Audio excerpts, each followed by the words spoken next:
Aquí estamos empezando ya la segunda semana. Hoy es una fecha fundamental, 15 de junio. Estamos en la transición de semáforo rojo, vamos a pasar a semáforo naranja, con una gran incertidumbre, con mucha esperanza, con mucho deseo de trabajar, pero con muchos miedos. Porque el virus sigue allá afuera, porque las defunciones y el ritmo de contagio sigue muy alto, particularmente en el Valle de México y en otras entidades como Tabasco, por ejemplo. Así que aquí estamos presentes y vigentes contigo, en concreto contigo, para apoyarte dándote recomendaciones al alcance de tus manos, de tus bolsillos, de tu empresa y para que mejores también tu calidad de vida. Soy Mariel Zúñiga, me acompaña Hugo Loya Ortega, nuestro economista especializado, y tenemos una invitada y un tema muy interesante hoy. Wendy Figueroa, la directora general de la Red Nacional de Refugios, a quien agradezco mucho que nos esté brindando este espacio de su atención y su disposición para poder platicarnos. Wendy, ¿cómo está? ¿Cómo está la situación del incremento de la violencia contra la mujer? Y especialmente, ¿por qué se dio o qué se dio ahorita durante el confinamiento? ¿Qué pasó? Porque pues, ya ves que nos dan unas cifras, luego nos dan otras, pero tenemos la impresión de que está justificado que con el encierro y teniendo hogares tan inadecuados en muchos de las poblaciones de México, pues sí hubo este incremento. Pero bueno, pues muy buenos días y muchas gracias por estar con nosotros, Wendy. Hola, ¿qué tal? Buenos días, Mariel, y a todas las personas que nos acompañan por este medio. Y bueno, sumar a lo que dices, este día 15 de junio también es importante decir que es el Día Mundial de la Toma de Conciencia del Abuso y Maltrato a la Vejez. Y es súper importante, Mariel, porque justo en México, 2 de cada 10 mujeres adultas mayores son víctimas de violencias y el 41% viven en pobreza. Esto se ha agravado con la situación de la pandemia del COVID-19. Como tú bien lo sabes, el COVID-19 viene a evidenciar todas las brechas de desigualdad que hay en nuestro país, a hacer muchísimo más profundas estas discriminaciones que mayoritariamente viven. Y quiero aquí ser muy enfática a los grupos socialmente vulnerados. Y digo socialmente vulnerados porque a veces escuchamos que dicen que somos grupos vulnerables y no es que hayamos nacido vulnerables, que es la sociedad a través de estos constructos sociales y estas discriminaciones que hacen que seamos grupos en situación de vulnerabilidad y entre ellas están pues las mujeres. Y bueno, si hacemos un análisis desde un enfoque de género y derechos humanos, vemos que el simple hecho de ser mujer nos lleva a estar en una situación de desventaja social, de discriminación.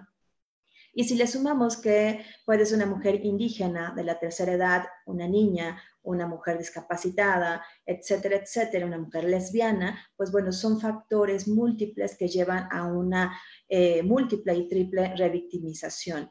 En efecto, pues el COVID-19 lo que viene a evidenciar son las violencias contra las mujeres, las violencias de género, que son una deuda histórica, lo he dicho muchas veces y lo seguiré enfatizando, es una deuda histórica que tiene este país con las mujeres, niñas y adolescentes y adultas mayores, y que si hoy estamos en un número lamentable, la Comisión Nacional de Derechos Humanos nos ha dicho que estamos en 11 feminicidios diarios, ¿no?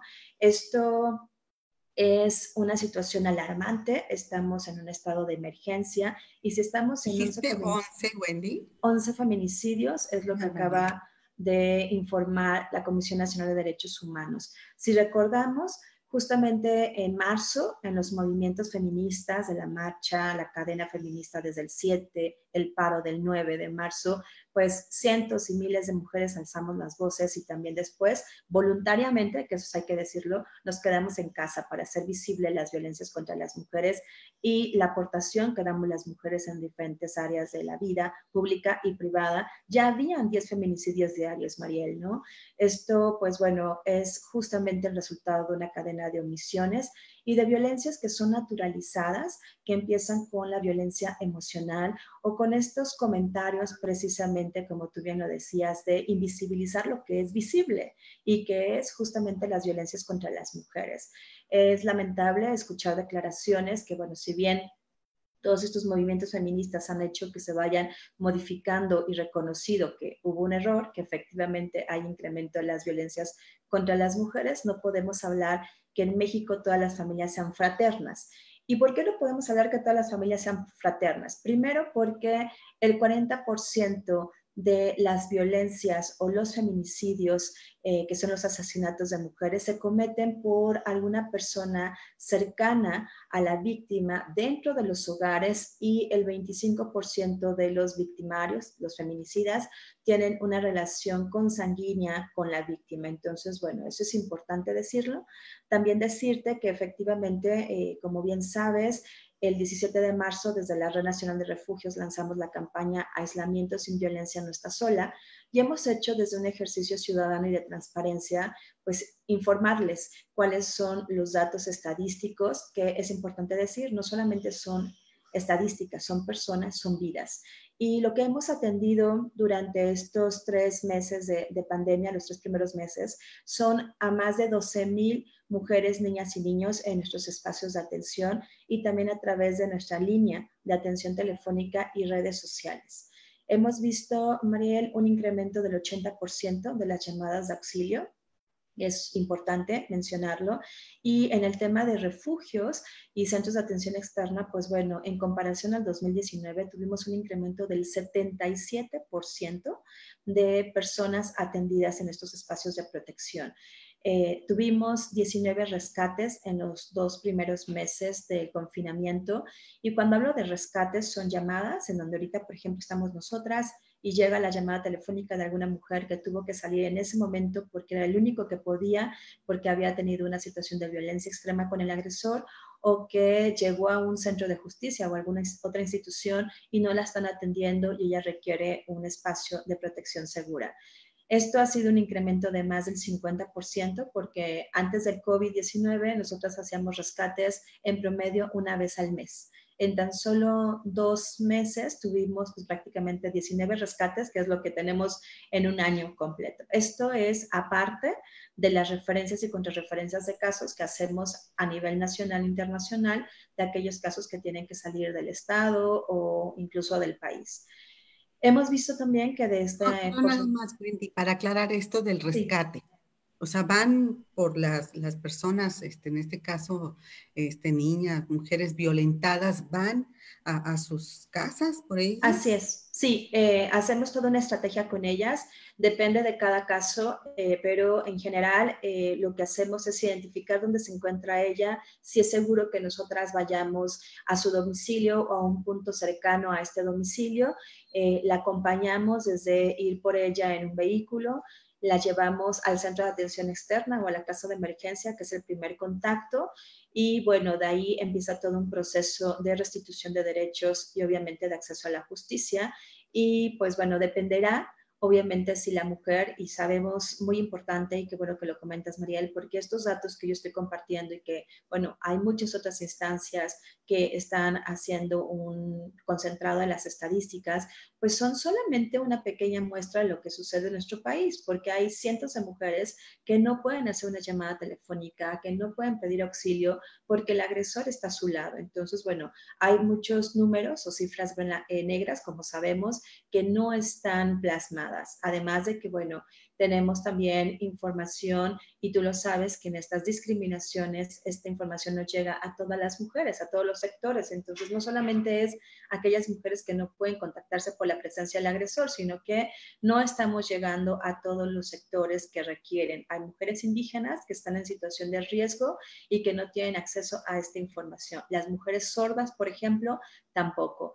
Y bueno, desde la Red Nacional hemos hecho campañas donde incluimos a las mujeres indígenas, donde incluimos a las mujeres sordas a través de mensajes en lengua de señas, pero sí me parece importante evidenciar que pues las violencias están presentes, los feminicidios y las violencias contra las mujeres no están en cuarentena, ya estamos empezando, como bien decías al inicio de este maravilloso programa, con una nueva normalidad, pero decirte que las mujeres que llegaron a los refugios durante el COVID-19 no quieren regresar a esa normalidad porque implica una falta de acceso a la justicia, porque implica una revictimización y porque honestamente en México no estamos preparados ni preparadas para una nueva normalidad, no solamente en el tema de las violencias contra las mujeres, sino en todos los temas. No hemos visto en lo más mínimo programas efectivos, integrales para mitigar el impacto del COVID-19 en la pobreza. Tampoco hemos visto programas para mitigar el incremento que estamos identificando, Mariel, de la demanda de servicios, de refugios, de servicios para la salud, ni de acceso a la justicia, ahora que se levanta el COVID-19, porque hay un 45% de mujeres que nos contactaron, que nos dijeron, sé que estoy en una situación de riesgo, pero me da miedo salir porque no quiero contagiarme del COVID-19. Esto significa que cuando se levante la contingencia, muchas de ellas van a pedir auxilio y van a pedir opciones de acceso a la justicia. Y bueno, hemos visto que el Estado mexicano está carente de eso. El panorama, pues bueno, es importante decirlo, no está claro como no ha estado. Hay una carencia total de programas integrales, multisectoriales, con presupuesto para mitigar todos los impactos que va a tener el COVID y que está teniendo para la población mexicana. Mucho que hacer y una situación de incremento, que es lo que nos comentas marcadamente ahorita durante el encierro. ¿Cómo avisoras que va a ser la reapertura, que va a aliviar, va a aligerar esta violencia o que va a continuar? Mira, son varias. Nosotras, como parte de una red interamericana de refugios, pues estamos en contacto también con otros países. Y hay análisis muy interesantes. Un análisis es que, bueno, el COVID-19 vino a detener la agenda mundial de género, es decir, de la igualdad sustantiva, de aquí al 2030. Entonces, estamos hablando de que, bueno, es un estancamiento que se hace a nivel mundial y que los países tendrían que estar haciendo ya, desde ya, acciones puntuales para disminuir este impacto. Otro análisis que hemos hecho con algunas otras compañeras feministas de Latinoamérica es precisamente que puede incrementarse la situación de violencia contra las mujeres al momento de sentirse muchísimo más evidenciados los agresores y al momento en que las mujeres puedan salir a hacer las denuncias, puedan salir precisamente a hacer uso de su voz y transitar para pedir el acceso a la justicia. Y esto, bueno, llevaría a una situación también de incremento de estas violencias contra las mujeres. Lo que sí nosotras desde la Red Nacional de Refugios visibilizamos es precisamente que conforme se empiece a abrir los espacios o a regresar a esta nueva normalidad, pues sí vamos a tener una demanda importantísima en las atenciones de psicología, de jurídico y de espacios de protección como los refugios, porque es lo que muchas mujeres están esperando y tendríamos que también identificar y que el Estado mexicano no lo ha hecho, al contrario, está disminuyendo presupuesto, que se tendría que tener mayor presupuesto para atender estas emergencias y como lo ha dicho ONU, presupuesto emergente para el COVID-19 y no se ha visto así, al contrario, hemos visto que se quitó el presupuesto literalmente de las CAMIS, que son las casas de las mujeres indígenas, en donde volvemos a la misma situación, ¿no? Pareciera ser que lo importante, o se ha dicho en este gobierno, que son los pobres y las pobres, pero no es así. La pobreza tiene rostro de mujer y las mujeres indígenas están en una situación de grandes violencias y discriminaciones y que el haber quitado ese presupuesto pues era la única opción que tenían las CAMIS dentro de sus propias comunidades con la propia lengua indígena de poder ser atendidas y romper con estos usos y costumbres desde una filosofía rural que lleva a ser identificada para las mujeres y muchas veces para los hombres de esa comunidad. Entonces, bueno, pues sí hay un panorama. Una duda, ¿también se les quitó el presupuesto a otras fundaciones, ONGs, etcétera, de atención a mujeres? Lo que sucedió, Mariel, es que más bien se acabaron los programas federales, por ejemplo, del Indesol o el Proequidad, que iban dirigidos, el Proequidad es de Mujeres, que iban dirigidos para justamente organizaciones de la sociedad civil que acompañan los derechos humanos de diversas mujeres en todo el país. Cuando se quitan estos programas con esta idea de que las organizaciones de la sociedad civil, además es una idea errónea, por supuesto, quienes conocen a las organizaciones de la sociedad civil, que somos intermediarias y de darles el recurso directamente a las personas, a la sociedad, a, pues bueno, en este caso a las víctimas, o de generalizar de que todas las organizaciones somos corruptas, en ese momento se acaba realmente una red de acompañamiento profesional, creíble, obviamente, y que llega a estos lugares que el gobierno no llega, que llega a comunidades fundamentales donde obviamente ahí sí trabajas con las brechas de desigualdad y promueves la igualdad sustantiva y los derechos de todas las mujeres en todas sus edades. Eso es lo que está pasando a partir del 2019, donde, bueno, se quitaron varios recursos para las organizaciones de la sociedad civil y hoy día, por ejemplo, el Proequidad está estancado. Ahora se dirigió este recurso que era 100% para sociedad civil, para las instancias municipales y estatales de las mujeres. Quiero decirte, Mariel, que hoy día tampoco ese recurso se ha liberado y nos parece inadmisible. Estamos prácticamente ya a la mitad del año y estos institutos, que si bien no sustituyen la atención que daban las organizaciones de la sociedad civil, pues bueno, sí están encaminados a brindar un acompañamiento a las mujeres en situación de vulnerabilidad.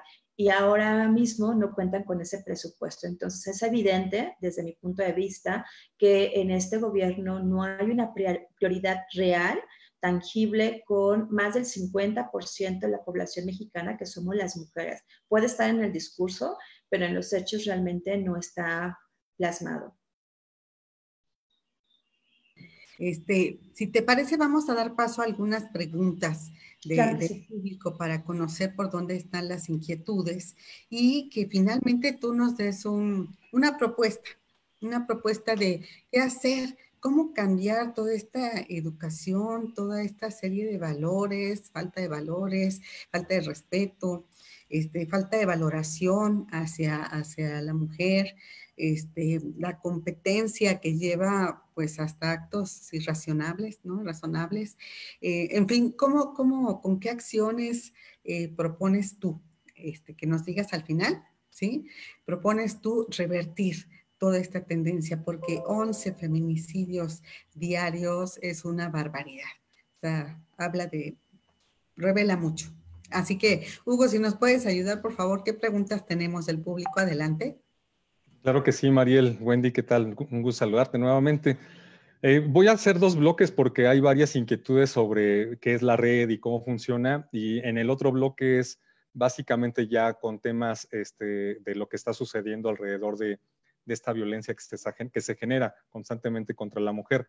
Si nos puedes, bueno, nos están comentando que cómo contactan a la red, qué es la red, cómo orienta a las mujeres que están teniendo algún problema de violencia y qué pasa en el caso de que la persona quiera llamar, pero su agresor está con ella, no la deja tener ese contacto.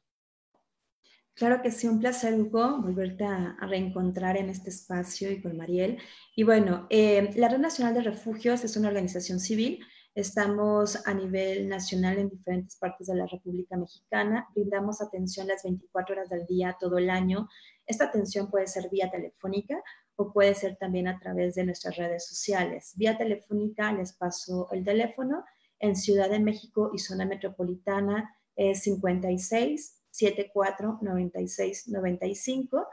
A nivel nacional, el 800 822 44 60.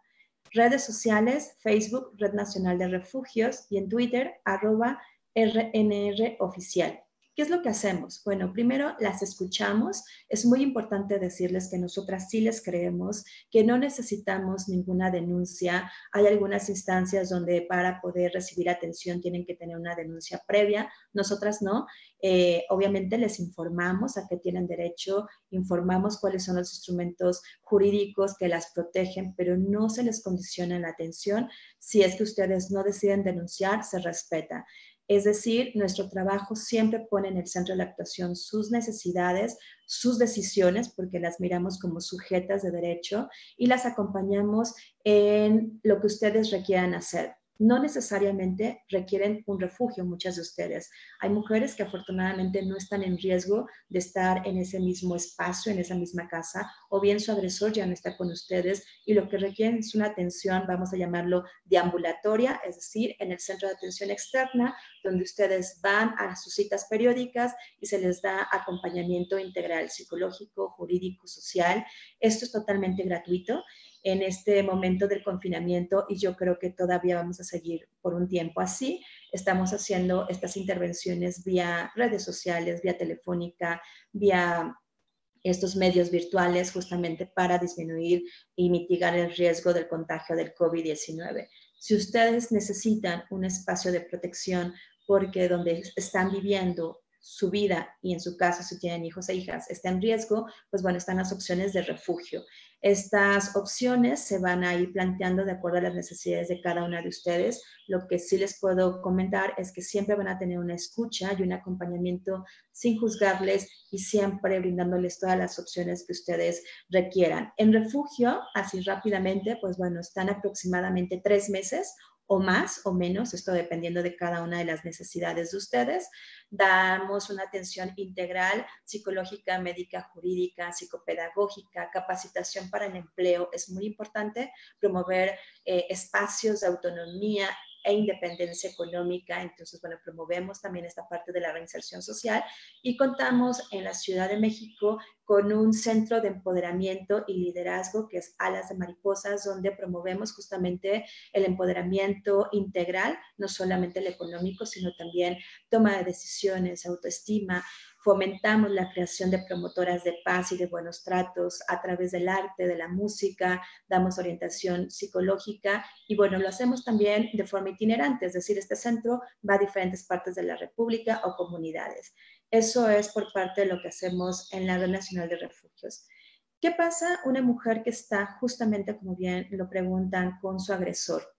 Les voy a invitar a que vean nuestras redes sociales. Hicimos justamente un video donde identificamos, ¿no? Justo que muchas de nosotras no podemos hacer una llamada porque nos están vigilando. Entonces, rápidamente 2 estrategias, hay otras que las invito a que vean para que no se vulnere la información, pero si bien una de las formas de controlar de la persona agresora es aislarnos de la gente que queremos, de nuestras amistades, de nuestra familia, hay que mantener grupos a través de redes sociales, WhatsApp, Telegram, cualquier grupo que ustedes tengan con 2 o 3 personas de su entera confianza, donde ustedes puedan elegir un icono, es decir, una imagen de su celular, el que ustedes quieran, que le den un significado para que cuando ustedes estén en una situación de riesgo puedan mandar ese icono que puede ser, por ejemplo, un corazón amarillo y eso significa que estoy en riesgo y necesito que vayan a casa o que hablen por teléfono. Estoy poniendo un ejemplo que ustedes eligen el icono. Es importante también como estrategia que en ese grupo ustedes pongan un horario, por ejemplo, las 5 de la tarde. Y desde las 9 de la mañana a las 5 de la tarde, todas las que estamos en ese grupo nos vamos a mandar un saludo común, hola, buen día, y si llegan las 5 de la tarde y no tengo ese saludo de alguna de nosotras, es una señal de que algo no está bien. Son mensajes que tenemos que ir implementando y algo muy importante también, hay que romper el silencio. Una de las cosas, y bueno, Mariel lo sabe porque es mujer, Hugo seguramente lo ha escuchado, pero siempre nos han dicho 2 cosas en este país y a nivel, pues creo que internacional. Calladita te ves más bonita y la ropa sucia se lava en casa. La realidad es que no nos vemos más bonitas calladas. Si nos callamos, no existimos y es una de las formas que tienen los agresores para aislarnos. Y la ropa sucia no se lava en casa, es decir, hay que hacerlo público, hay que compartirlo. Hay mucha gente a nuestro alrededor que está dispuesta a acompañarnos y apoyarnos, pero no saben que estamos viviendo una situación de violencia porque nos da pena, porque la culpa se llega a nosotras y nos han dicho que somos las responsables de las violencias. Bueno, no, nadie es responsable de la violencia que recibe. La única persona que es responsable es quien la genera y quien agrede, porque ese es un acto voluntario que puedes decidir ejercerlo o no, o utilizar el diálogo, que es lo que tendrían que hacer los agresores, y recordar que la violencia es un delito. Gracias, Wendy. Y bueno, nos hacen otras preguntas relacionadas con los apoyos que se recibió del gobierno. Ya comentabas que se vinieron reduciendo, pero nos dicen de qué otra forma están consiguiendo recursos para poder continuar con su labor Y si nos pudieras decir cuáles son las entidades en el país, si se tiene identificadas a las entidades donde más, más estadísticas de agresión se han recibido contra la mujer. Claro, la Red Nacional de Refugios, además de proyectos que presenta, bueno, suma acciones con iniciativa privada, con organizaciones también internacionales, a través también de donaciones particulares en especie. La verdad es que desde hace algunos años hemos tenido empresas socialmente responsables que se han sumado a la causa, que han creído en el trabajo que hacemos y que hemos hecho, pues bueno, un trabajo coordinado. Muchas personas particulares también han sumado. Sabemos perfectamente que el apoyo de gota en gota permite cubrir varios de los gastos, como los traslados, muchas veces gastos médicos, que es contradictorio, pero hay que decirlo, muchas veces el gobierno no cubre porque se dice que son cuestiones estéticas, por ejemplo, una lesión en el rostro, un cambio de dentadura, y bueno, pues qué decirles, ¿no? Eso es parte de la resignificación de las mujeres, parte de nuestra autoestima, y son de los gastos que nosotras cubrimos a través de estas aportaciones maravillosas de empresas privadas, pero también de fundaciones internacionales con las que hemos estado realizando alianzas, y las aportaciones que nos hacen voluntariamente varias de las personas ciudadanas, y también a través de voluntariado. Hemos tenido profesionales que nos acompañan ahora con esta contingencia a dar sesiones de música o de tanatología, etcétera, a través de redes sociales, y esto pues es maravilloso. Otra de las cuestiones de los estados, pues bueno, es complejo. Muchas decimos que todo México está en alerta de violencia de género, es decir, si vemos un mapa, realmente no hay ninguna parte del país donde no haya feminicidios. Sin embargo, bueno, hay 5 estados que están en los primeros lugares. Está Nuevo León, está Estado de México, está Colima, está Ciudad de México y está Guerrero, ¿no? No obstante, pues bueno, insisto, es importante también decir que esto se va midiendo de acuerdo al número de población que tiene cada estado. Por ejemplo, Colima y Guanajuato es de los principales y que han tenido mayor índices de feminicidios durante la cuarentena. Esto también es precisamente por el número de personas que están en ese estado. Pero bueno, sin duda es una pandemia, que yo así le llamo, hay quien se molesta, pero bueno, para mí la violencia contra las mujeres es una doble pandemia en la que estamos viviendo actualmente, y que esa no se detiene con una vacuna, se tiene que hacer justo a través de acciones integrales, con presupuesto y con un trabajo totalmente corresponsable entre todas las personas e instancias que conformamos el Estado mexicano.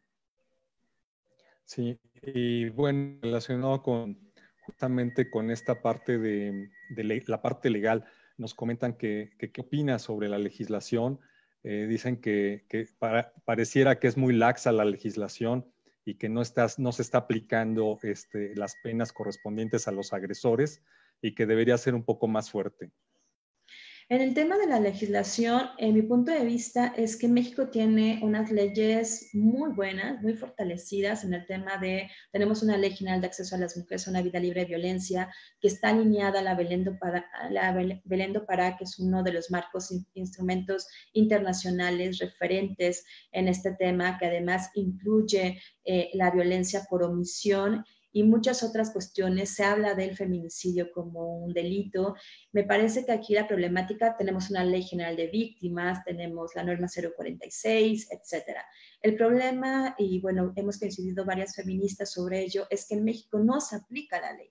Entonces, de nada sirve que tú tengas una ley fortalecida si esta no se aplica y si las instituciones que están involucradas en la misma no llevan a cabo lo que les corresponde. Por ejemplo, es bastante frustrante que a este momento no tengamos un plan nacional para prevenir, atender, sancionar y eliminar las violencias contra las mujeres. Por lo menos no nos los han compartido el gobierno federal, pero que ni siquiera tendríamos que inventar el hilo negro. Si nos vamos a la Ley General de Acceso a las Mujeres a una vida libre de violencia, queda muy claro qué es lo que tiene que hacer la Secretaría de Educación Pública, la Secretaría de Bienestar, la Secretaría de Trabajo, la SEGOV, etcétera. Es decir, viene muy puntualizado qué tiene que hacer cada una de las secretarías. No obstante, no lo hacen.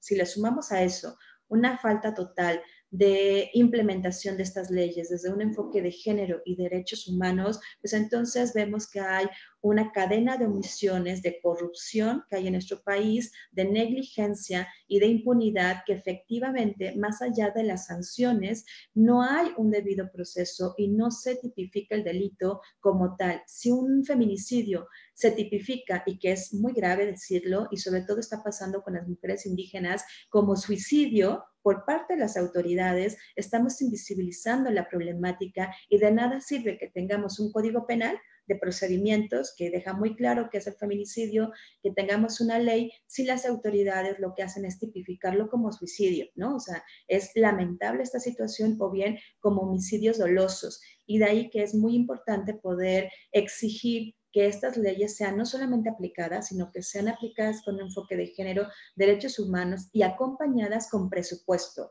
Un país demuestra realmente su compromiso para la igualdad sustantiva con el presupuesto etiquetado. México no tiene un presupuesto con enfoque de género y tampoco encaminado a las prioridades que son, pues bueno, los derechos humanos. Se tiene una gran inversión con el Tren Maya, con la refinería, pero no para el derecho, para los derechos de las mujeres. Y bueno, creo que con eso les digo todo, ¿no? Podemos tener buenísimas leyes, que de hecho a nivel latinoamericano se reconocen las leyes de México, pero no están ni aplicadas con estos enfoques, ni mucho menos acompañadas de un presupuesto. Sí, y bueno, además de saludos que está recibiendo aquí en la red social, las preguntas van dirigidas a cómo fortalecer el tema de la educación, sobre todo en mujeres que están en situación de pobreza. ¿Y qué pasa con las familias? Porque la mujer luego no está sola, tiene hijos, no se quiere salir porque no quiere dejar a los hijos, o no se quiere salir porque depende económicamente de su agresor. Claro, esa es una pregunta buenísima. Justo parte de muchas razones, vaya, las violencias contra las mujeres son multicausales, pero una de las razones de que una mujer mantenga una relación de violencia es justamente la dependencia económica, pero esto está relacionado porque México no tiene políticas de reinserción para mujeres en situación de violencia. No hay empleos remunerados dignamente. Sabemos que en México otra de las brechas de desigualdad es la parte laboral. Las mujeres ganamos 30% menos y en muchas ocasiones menos, muchísimo más del 30% menos que los hombres en el mismo trabajo y en el mismo puesto. Más súmale las triples cargas de las labores domésticas, de las labores del cuidado, que hablamos de las triples jornadas. Es decir, no hay en México una plataforma para que las mujeres puedan independizarse. Por eso es que en los refugios, en el Centro de Liderazgo de la Red Nacional, promovemos la autogestión económica, promovemos el ingreso a través también de trueques feministas. Hemos creído las feministas, y así lo hemos visto y palpado, que a través de las redes entre mujeres podemos fortalecernos y podemos buscar opciones para pues tener ingresos y acompañarnos en este tema de cuidados, ¿no? Donde sabemos que pues no hay este tema de cuidados y que si bien hay hombres que se están incorporando a lo que les corresponde, que es la paternidad responsable, hay muchos hombres que están alejados de ello y que la responsabilidad 100% se queda en las mujeres. Es importante decir que, bueno, sí es complejo, nada es fácil y no me gusta engañar, es todo un proceso, pero en ese proceso es posible buscar opciones y alternativas y bueno, quien desee buscar estrategias también de empleos en casa, de autogestivos o microempresas, pues nos pueden contactar en estos espacios y números que les acabo de decir para que podamos construir estas redes, para que haya un ingreso y que sea, pues bueno, una forma también de disminuir las situaciones de dependencia y poder construir una vida diferente. No es fácil, pero no es imposible. La otra pregunta se me fue, Hugo. Sobre cómo fortalecer la parte de capacitación y educación a las mujeres en pobreza. Gracias. Bueno, pues no solamente es a las mujeres en pobreza, es a todas las mujeres y a toda la sociedad. Es urgente cuando yo comentaba que México tiene leyes muy efectivas en lo escrito, pues falta aplicarlo. Estamos hablando de la importancia que la Secretaría de Educación Pública tuviera que por obligación incorporar justamente materias de perspectiva de género, de inclusión, de democracia, de respeto a la diferencia, donde se pudiera dar esta educación a hombres y mujeres, como lo llaman en otros países desde la coeducación, es decir, coeducar conjuntamente a hombres y mujeres desde la igualdad, donde justo tengan ambas partes las mismas posibilidades y se desmitifique muchas de estas ideas, entre ellas el amor romántico, ya sabes, la media naranja, la cruz que te tocó cargar, pues bueno, si te pega es porque le gustas, ¿no? Hemos escuchado muchas veces que las propias familias, sí, te está agrediendo el niño, pero es porque le gustas y porque no sabe cómo decirte que estás bonita, ¿no? Y eso, lamentablemente, es algo que escuchamos día a día y que se está perpetuando. Entonces, es importante que esta educación se dé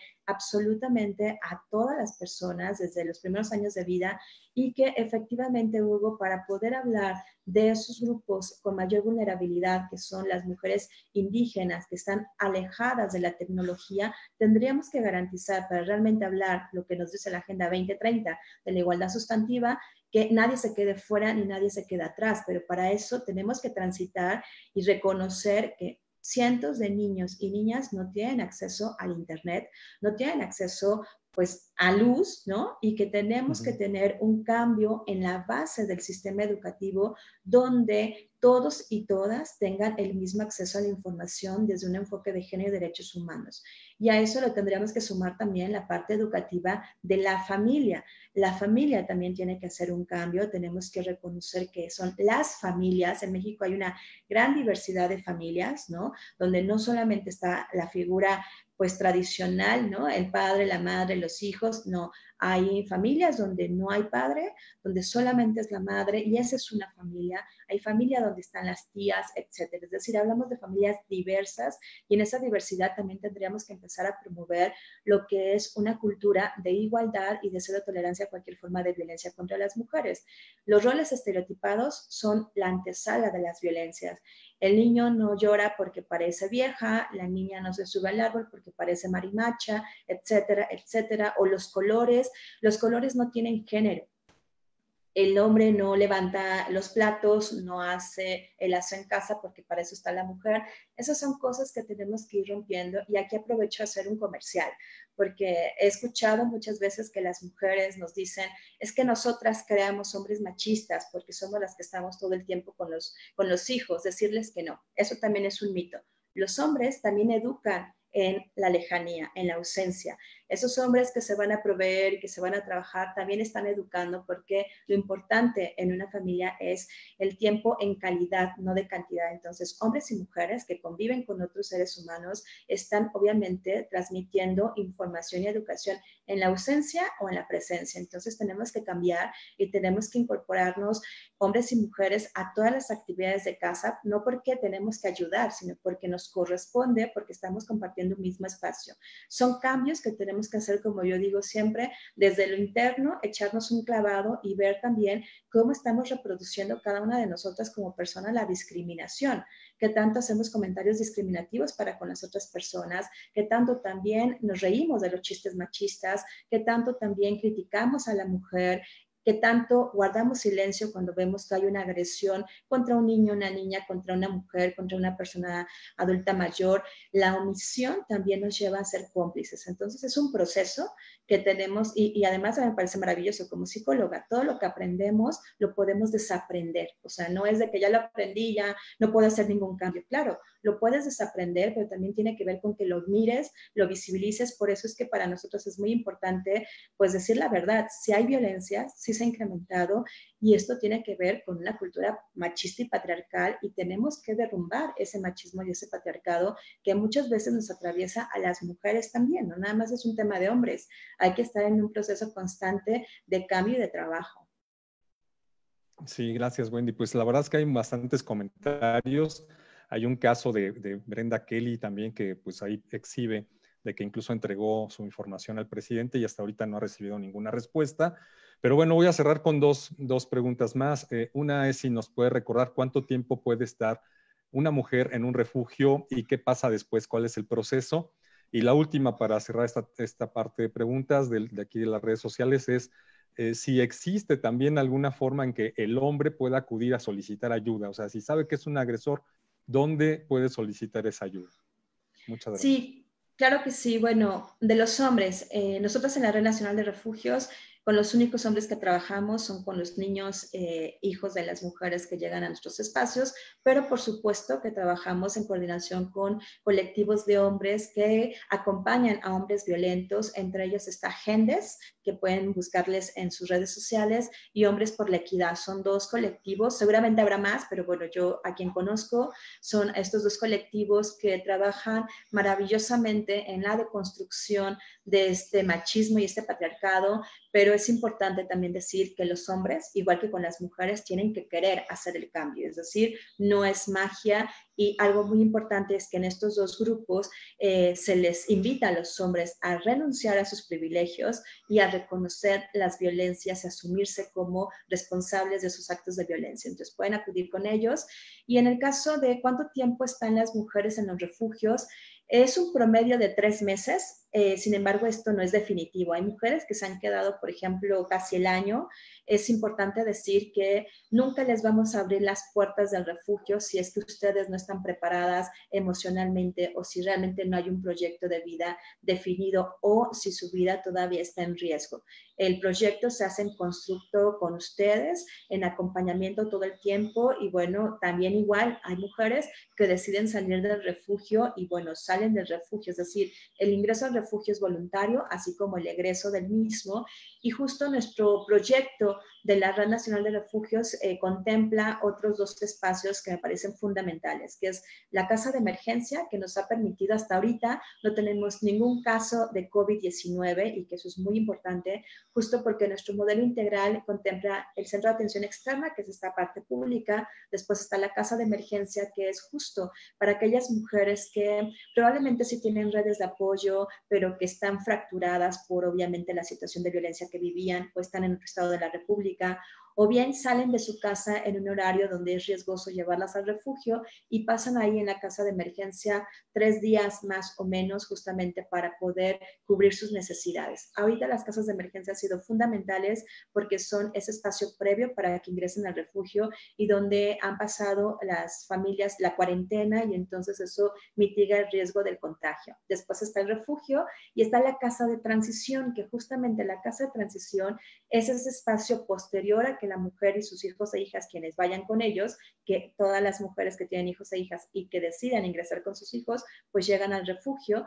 Una vez que terminan el proceso en refugio, buscamos que ellas tengan un empleo, que tengan una vivienda digna, que tengan opciones educativas para sus hijos e hijas. Es decir, es una cierta lista de condiciones para que podamos decir que la mujer va a salir del refugio, obviamente para no revictimizarla, ¿no? Sabemos que el proyecto no solamente se queda en refugio, sino que tiene que continuar. Entonces, aquella mujer que no tenga una vivienda o que no tenga el recurso para rentar un espacio para ella, puede ir a la casa de transición, donde allí están aproximadamente 6 meses, y ellas se capitalizan, tienen el empleo, tienen todo el acceso a los servicios, y cuando ellas ya tienen este capital para poder rentar, pues entonces se renta el espacio. Hemos acompañado a muchas mujeres con apoyo a rentas, con apoyo a vestir sus casas, y también continuamos con la atención integral que hubo en el refugio, es decir, ellas regresan al centro de atención externa, que es la primera punta del proceso, para continuar aproximadamente 1 año con toda la atención psicológica, jurídica, social, médica que ellas hayan tenido en el refugio. ¿Qué pasa a aquellas mujeres que digan, oye, pero es que yo saliendo del refugio ya me acordé que tengo una familia en Chihuahua? No pasa nada. Tenemos refugio en Chihuahua, tenemos un centro externo, entonces referimos a Chihuahua y hacemos todo este acompañamiento. Es decir, siempre buscamos que la mujer continúe con ese proceso, porque es eso, un proceso que, como a cualquiera de nosotras, si aprendemos alguna habilidad, pues tenemos que seguirla reforzando, ¿no? O sea, no es solamente se quedó ahí, sino que hay que mantenerla, y eso es lo que hacemos en los refugios. Hay un seguimiento constante. Muy bien, Hugo, muchas gracias. Yo veo que también siguen preguntando mucho sobre el tema de la desigualdad de los salarios, ¿no? Así es. ¿Verdad? Y fíjate que a mí me tocó una experiencia en Torre Mayor, en su edificación, allá en el año 2000, hablar con la, era la herrera o plomera. Se hizo cargo, ¿no? Se sintió muy halagada porque la tuvieron que poner al frente, ¿no? El caso es que estaba ganando 50% menos. que su propio compañero, que tuvo que dejar el trabajo, por lo que sea, ¿no? Entonces dices, híjole, 50, 30% menos por el mismo trabajo o más. Esa también es una situación que hay que revertir, ¿no, Wendy? Exacto, y que eso justo cuando hablamos de que no podemos promover la igualdad si no eliminamos las desigualdades en todos los ámbitos, ¿eh? Estamos ahorita hablando de laboral, pero hay una desigualdad en el acceso a la salud, en el acceso a la información, en el acceso al deporte, en el acceso a la vivienda, ¿no? Yo cuando tengo reuniones o capacitaciones con varias mujeres les pregunto, ¿no? Y ahorita lanzo la pregunta y es, ¿quién de nosotros tenemos una propiedad a nuestro nombre? O sea, es mínimo el porcentaje porque no hay este acceso a que las mujeres tengamos una propiedad. ¿Cuántas de nosotras tenemos limitación para tener acceso justamente a la parte de la ciencia? Es decir, las desigualdades están en todas las áreas, no se les reconoce realmente a las mujeres de la misma forma y sí tenemos que decir que en ese camino, si hablamos de una carrera de obstáculos, las mujeres, por el simple hecho de ser mujeres, tenemos 40 obstáculos más que el hombre y hay muchas imágenes muy evidentes de esto, donde además se nos suman las cargas socioculturales que es el debes ser madre, el debes de ser abnegada, el debes de cuidar a los otros, el debes, y entonces se nos olvida querer ser. ¿Quiénes somos? El que somos sujetos de derecho con la capacidad de decir, estoy cansada y no quiero ser madre y no quiero cuidar a los otros y quiero empezarme a cuidar a mí misma, pero eso, María, nos lleva también a todas las culpas, ¿no? Y eso es lo que tenemos que empezar a cambiar, quienes nos están escuchando, cambiemos ese discurso, seamos libres sin obviamente afectar los derechos de las otras personas y que esa me parece la mejor estrategia. Hay que ser libres y tomar decisiones y cómo sé que son decisiones oportunas, aquellas que nunca van a estar por encima de los derechos humanos de cualquier otra persona, pero se vale crecer en libertad y eso hombres y mujeres lo necesitamos. Yo lo miro así, la sociedad tiene dos alas, que es la mujer y los hombres. Si estas dos alas no están igualmente desarrolladas, la sociedad no va a poder volar hacia la igualdad sustantiva, hacia una vida libre de violencia, hacia la democracia. Entonces hay que desarrollar ambas alas, pero también reconociendo cuáles son nuestros propios obstáculos que hemos estado reproduciendo. Muchas gracias, Wendy. Pues bueno, nos dejas con grandes inquietudes porque esta es una historia que lleva pues todo lo que ha existido México, ¿no? Esta es una historia pegada, una historia paralela a la historia de México, desafortunadamente, y es algo que tenemos que revertir. Yo creo que llegó a un punto en donde ya tenemos mayor conciencia. Algunas de las reacciones son estas de marzo, ¿no? Por el Día Internacional de la Mujer, y por otra serie de acciones que se llevaron a cabo a propósito del tema de la violencia, de los feminicidios, de las injusticias que hay contra las mujeres. Se alzó la voz, no importa si dijeron que fueron 20,000 o 30,000, o sea, se sabe y se ve la cantidad y hay medidas que se pueden tomar por metro cuadrado incluso de manifestantes. Entonces sabemos que fueron más de 120,000. Pero se está enfrentando esta reacción pues contra el sistema y lo puede rebasar. Entonces yo creo que antes de tener algún tipo de acciones violentas, radicales, sí se debe llamar la atención como se está haciendo a través de acciones buenas, ¿no? Como las que está haciendo la Red Nacional de Refugios, propiciando que venga toda esta derrama de reeducación, ¿no? De revalorización, abajo el machismo, mayores oportunidades, como las dijiste tú, en el tema de salud, de educación, de deportes, de todo, de trabajo, ¿no? El primer examen que le hacen a una mujer cuando va a solicitar el trabajo es que no esté embarazada, por ejemplo, y eso es ilegal. El acceso a la vivienda, sí, hay un grave problema que tienen que atender los organismos nacionales de vivienda porque la hipoteca la sacan los señores, pero cuando los señores las abandonan, ellas son las que siguen pagando y ellas son las que están al frente y viviendo en esa casa y no son propietarias. Hay un gran índice, es una buena investigación para mi trabajo, de ver cuántas son las que se quedan al frente de su hogar manteniéndolo y no son propietarias, ¿no?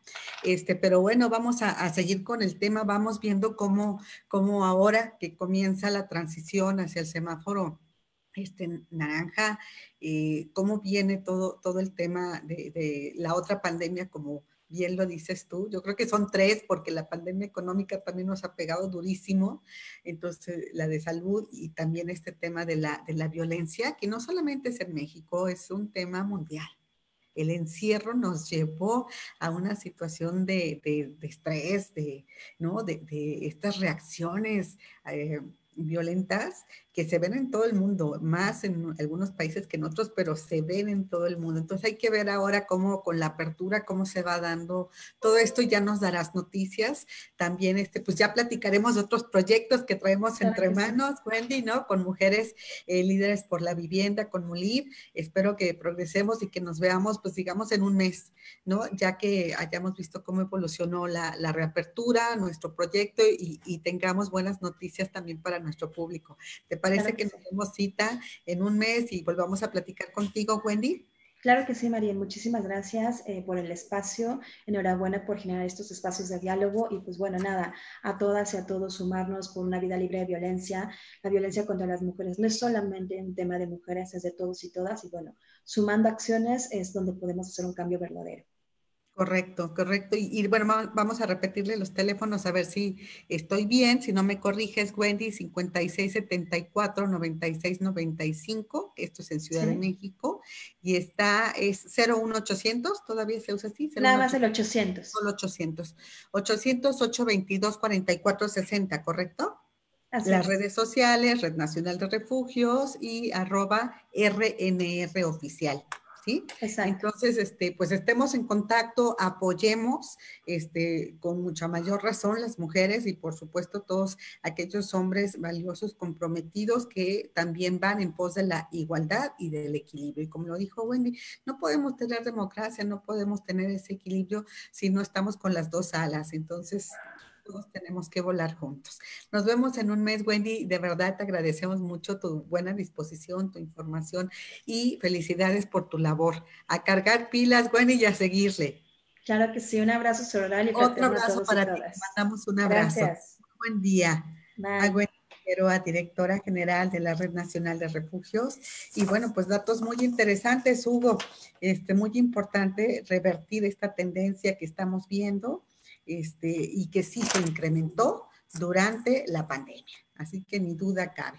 Vamos a platicar contigo de lo que sigue en el tema económico, Hugo, porque sigue la batalla, tenemos tantos frentes abiertos y un decálogo de espiritualidad que no sabemos qué hacer.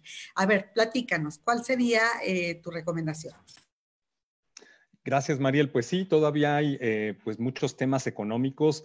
Hay uno que está preocupando mucho a los analistas, sobre todo hacia mediano y largo plazo, que es la presión en el mercado laboral. Esta presión en el mercado laboral viene en aumento de manera rápida, justamente porque los meses más fuertes que fueron, que han sido abril y mayo, donde se ha tenido hasta ahorita el mayor impacto de la pandemia en la parte económica, pues es donde se está generando pues una presión muy fuerte por el número de despidos formales. Ya hablábamos de que justamente las cifras del Instituto Mexicano del Seguro Social sumadas desde marzo hasta mayo, pues ya nos daban más o cerca, o sí, poco más de 1 millón de personas en el sector formal que han perdido el empleo.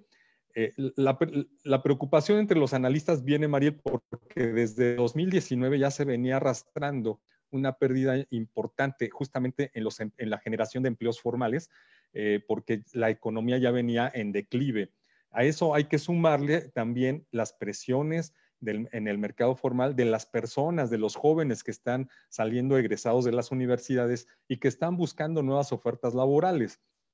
Entonces, nos comentan analistas, la presión se está dando justamente en la parte profesional, es decir, en las personas que estaban teniendo una actividad profesional de manera constante en alguna empresa y por la situación económica, ya sea que cerró la empresa porque recortó personal, porque pues ni modo, algunos tuvieron que ser despedidos, pues justamente se está dando con estas presiones de las personas que vienen de las universidades, se está dando en ese segmento profesional, es decir, le está costando más trabajo a un profesionista encontrar en estos momentos empleo que a una persona que tiene un nivel de instrucción a nivel secundaria, por ejemplo, ¿Por qué? Porque los trabajos que se están ofreciendo o que se estarían abriendo estarían básicamente en trabajos de menor desempeño profesional y que sí requieren una instrucción más técnica. Sin embargo, también hay que recordar que ese tipo de trabajos, pues definitivamente hay una variante importante, hay lo que se dice un gap, hay una brecha entre los salarios que estarían recibiendo los ahora nuevos profesionistas, porque no están encontrando oportunidades a lo que estaban recibiendo antes de la pandemia. Así es que sí hay una presión muy importante, Mariel, y también esta preocupación viene porque ahora que se están reabriendo algunas actividades, no se está haciendo al 100% y eso es natural, así se esperaba. Se estaba esperando que, por ejemplo, algunas actividades, principalmente el sector servicios y sector manufacturero, no lo hicieran a su máxima capacidad, sino que estuvieran entre un 50-60% de operación, que es lo que está sucediendo, y que, por ejemplo, en el sector servicios, que es donde hay una gran cantidad de personas o que absorbe una gran cantidad de mano de obra, pues no se van a recontratar o no se va a pedir a la gente que estuvo fuera en estos meses que regrese. O sea, no toda la gente va a regresar porque no se va a estar trabajando justamente al 100%.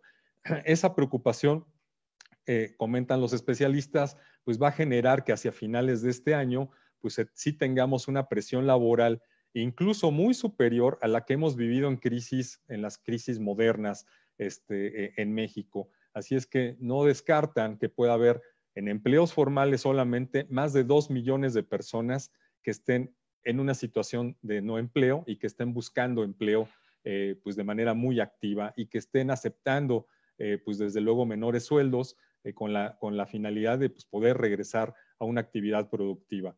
Estas presiones, Mariel, pues hacen ver que todavía hay mucho que trabajar y ese decálogo para enfrentar la pandemia, como lo dio a conocer el presidente, pues más bien parece pues un decálogo moral, más que un decálogo de realmente cómo atender una situación de crisis tanto sanitaria como económica. Y nos da la impresión, Mariel, y eso es una impresión muy personal, me da la impresión de que el gobierno tomó la decisión de qué es lo que iba a asumir en esta pues difícil situación, tanto económica como sanitaria, y me da la impresión de que el gobierno tomó la decisión de que, pues ni modo, va a asumir el costo de mayores personas contagiadas y posiblemente más defunciones, y no asumir el costo económico, que es lo que seguiría justamente si el país se estuviera por más tiempo en confinamiento, como sucedió justamente en Italia y España. Y llama mucho la atención esta decisión porque justamente estamos reabriendo, entrando a un semáforo naranja, cuando todos los días nos están diciendo en conferencias que el número de personas con COVID-19 va en incremento, así como el número de defunciones. Es decir, nosotros no estamos abriendo o reabriendo las actividades como sucedió en aquellos países europeos donde se reabrieron cuando la curva venía justamente en descenso y no todavía en una pendiente creciente.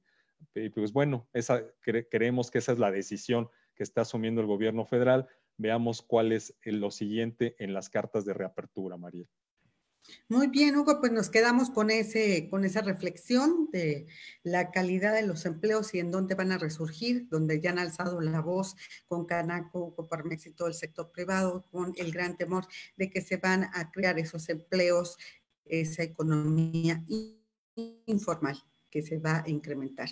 Y bueno, pues la serie de confusiones en los mensajes realmente nos lleva solamente a pedirte que tengas precaución, con mayor razón ahora, con la reapertura debes de guardar tú, sé consciente, cuida tu vida, cuida tu familia, cuida tu salud, y toma las medidas sanitarias porque el virus allí sigue. Y ahora con la reapertura te vas a encontrar con muchas personas que pueden ser asintomáticas, puedes contagiarte con mucha facilidad y si no tienes un historial claro médico, pues puede ser que tu salud realmente esté en peligro. Así que quédate con ese mensaje, toma tus precauciones. Nos vemos por acá mañana, por favor. Vamos a tener grandes entrevistas, grandes personalidades. No te pierdas aquí y además el comentario económico siempre al día con Hugo Loya para que podamos estar muy al corriente y tú tener información que te ayude a tomar buenas decisiones. Nos vemos mañana. Te mandamos un gran abrazo en concreto contigo en nuestra cita a las 10 de la mañana. Muy buen día.